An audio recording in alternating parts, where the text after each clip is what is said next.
Hey guys, মোৰ নতুন এটি ভিডিঅ'লৈ পুনৰবাৰ স্বাগতম জনাইছোঁ। এতিয়া মই চাফ চাফাই কামত লাগি যাওঁ। আপোনালোকে সম্পূৰ্ণ ভিডিঅ'টো চাই থাকিব।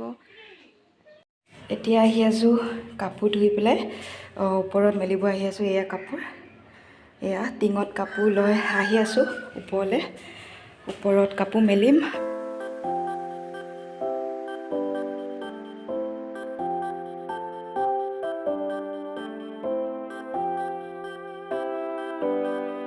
এতিয়া ওপৰ পালোহি। এইপিনে কাপোৰ থৈ দিছোঁ টিঙত। কাপোৰখিনি মেলি লওঁ ফাৰ্ষ্ট টাইম। ৰাতিপুৱা শুই উঠি পেলাই অকণমান খোজকাঢ়ি আহিলোঁ। খোজকাঢ়ি আহি পেলাই অকণমান গৰম পানী খালোঁ। গৰম পানী খাওঁৱে ডেইলি, আৰু গৰম পানী খোৱাটো ভাল, সেইটো কাৰণে গৰম পানী খালোঁ অলপ। গৰম পানী খাই ফাৰ্ষ্ট টাইম কাপোৰখিনি ধুই দিছোঁ, কাৰণ যিহেতু ঠাণ্ডা দিনৰ ৰ'দ, কাপোৰখিনি দেৰিকৈ ধুলে নুশুকাব, সেইকাৰণে ফাৰ্ষ্ট টাইম কাপোৰখিনি ধুই লৈছোঁ। এতিয়া কাপোৰখিনি ধুই হ'ল, মেলিব আহিছোঁ। কাপোৰখিনি মেলি কৰি আজি যিহেতু দেওবাৰ, বাকী বহুত কাম থাকে, ঘৰ চৰ চাফা কৰাৰ কাম আছে। কাপোৰখিনি মেলি গৈ পেলাই ঘৰ চৰ চাফা কৰিম। আৰু সপ্তাহটোত যিহেতু দেওবাৰটোতে বন্ধ পাওঁ, বাকী চৰকাৰী বন্ধবোৰ বাৰু বেলেগ, নহ'লেতো দেওবাৰটোতে বন্ধ পাওঁ অকল, সেইকাৰণে বহুত বেছি কাম আছে। তো কাপোৰখিনি মেলি লওঁ ফাৰ্ষ্ট টাইম, আৰু মেলি পেলাই বাকী যিবোৰ কাম আছে ঘৰুৱা কামবোৰ কৰি থাকিম। তাৰপিছতহে খোৱা বোৱা কৰিম। সম্পূৰ্ণ ভিডিঅ'টো চাই থাকিব। আৰু এতিয়া মই কাপোৰখিনি মেলি লওঁ। এয়া কাপোৰ মেলা হৈ গ'ল। এতিয়া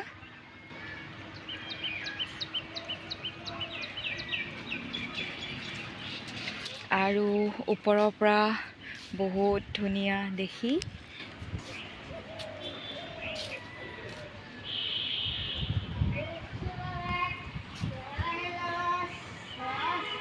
এইপিনে তলেদি দোকানী গৈ আছে।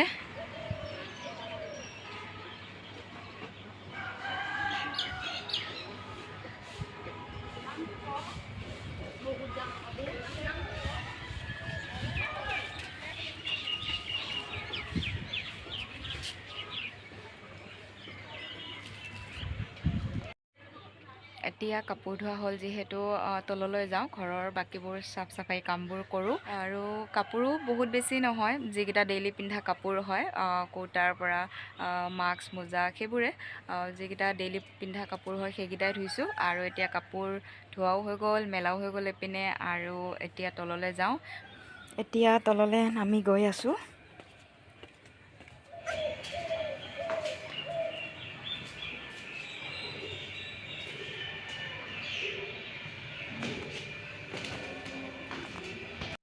এতিয়া অলপ চাফ চাফাই কামত লাগি যাওঁ। এইপিনে চটকেছ চাফা কৰিব লাগিব। আৰু ভগৱানৰ মন্দিৰত কেইবাদিনো হ'ল ধূপ চাকি জ্বলোৱা নাই। আৰু এইপিনে ড্ৰেছিং চাফা কৰিব লাগিব, পালেং চাফা কৰিব লাগিব, ফ্ৰিজ, চোফাৰ গোটেইবোৰ বস্তু আজি অলপ চাফ চিকুণ কৰিম বুলি ভাবিছোঁ। সেইকাৰণে এতিয়া লাগি যাওঁ চাফ চিকুণ কামত।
চাফ চাফাই কৰা হৈ গ'ল। এতিয়া আছোঁ পাকঘৰত।